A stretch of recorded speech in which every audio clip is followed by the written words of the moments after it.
মত নির্বিশেষে ইসলাম এবং ঈমান ও আমলকে ঠিকানার জন্য আল্লাহর জমিনে জীবনের মায়া ত্যাগ করে জিহাদের জন্য প্রস্তুত কারাগারা নারায়ে তাকবীর।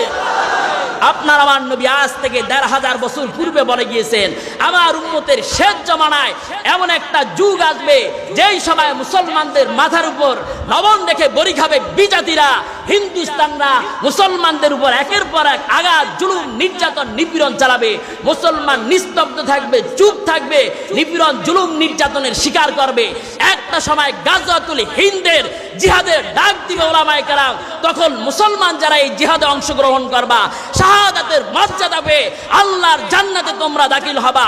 ও খায়রহাটের মুসলমান, যদি মুসলমানদেরকে আপনারা এই গাজওয়াতুল হিন্দের ব্যাপারে কাফের বেঈমান নাস্তিকদের বিরুদ্ধে জিহাদের জন্য ডাক দেয়, দল মত নির্বিশেষে ইসলাম এবং ঈমান ও আমলকে ঠিকানার জন্য আল্লাহর জমিনে জীবনের মায়া ত্যাগ করে জিহাদের জন্য প্রস্তুত কারাগারা নারায়ে তাকবীর।